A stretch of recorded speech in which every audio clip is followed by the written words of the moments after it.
The average person spends over 2 hours inside an IKEA store. The average furniture store visit under 30 minutes. You went in for a desk lamp. You walked out with a lamp, two rugs, a set of wine glass, some candles, a potted plant, and a bag of frozen meatballs. And the strangest part, you cannot quite explain how it happened. You did not plan to buy any of those things. You did not even know you needed them until you were already inside.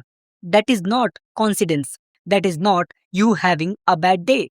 That is architecture, deliberate, tested, and working on you right now. Walk into almost any other furniture store. There is a grid, layout, clear signage, logical sections. You find what you need, you buy it, you leave. IKEA breaks every single one of those rules. There are no shortcuts. There is no direct route. There is no way to say, I just need the bedroom section and go straight there. There is one path, a single winding one way route that takes you through more than 50 room settings before you are allowed to leave. And here is what makes this remarkable.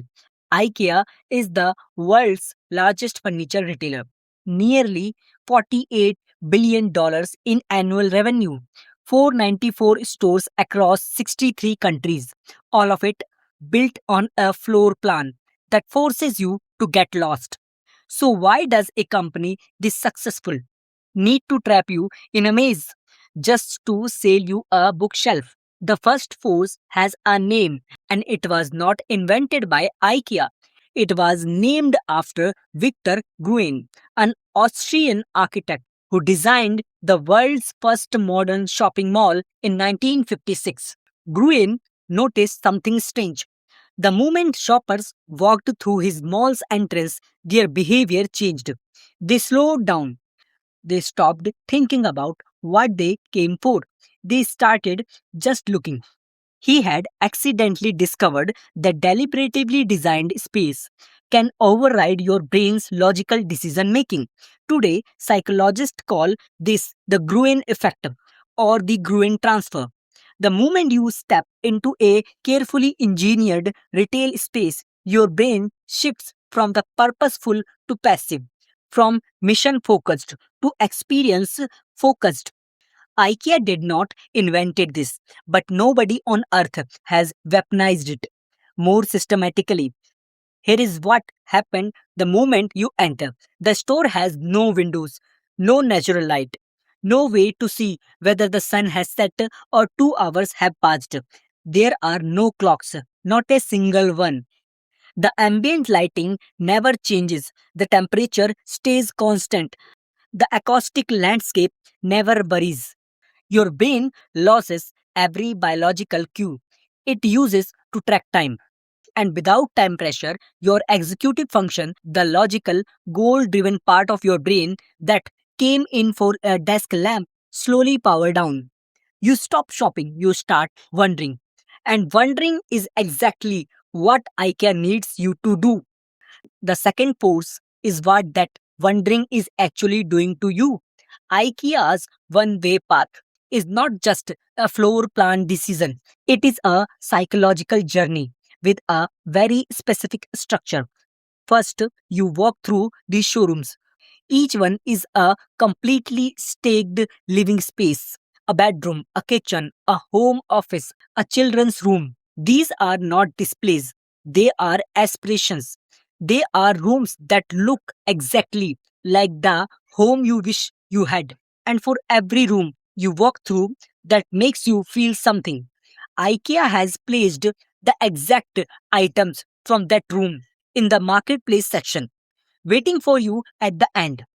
Professor Alan Payne at the Bartlett School of Architecture put it perfectly by delaying the ability of the shoppers to fulfill their mission at the same time as disheartening them when eventually they are allowed to start buying. The shoppers feels licensed to treat themselves. Licensed, that word matters. The journey through the showrooms create the feeling that you have earned the right to spend. And then there are the floor arrows, small, subtle, painted directly onto the floor, pointing you forward, always forward, never backward. Research on compliance psychology show that when people follow a path, even a subtly marked one, they experience increased feeling of trust toward whoever laid it. You are not being pushed, you are being guided, and your brain interprets those as completely different things.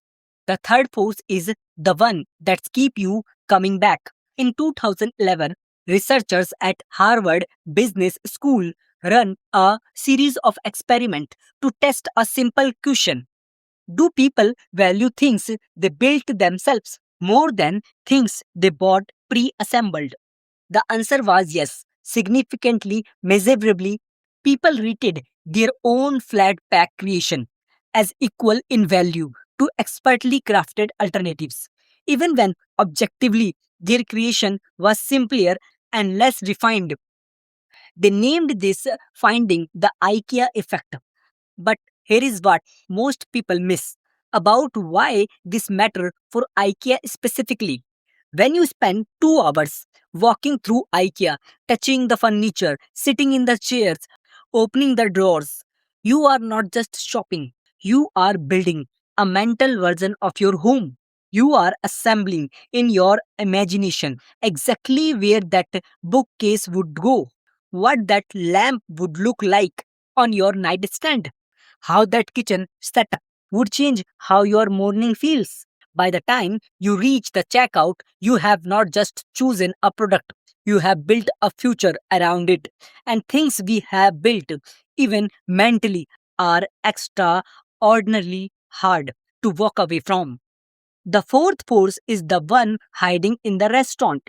In 1950, IKEA's founder noticed that the number one reason customers left IKEA store was not because they had finished shopping. It was because they got hungry.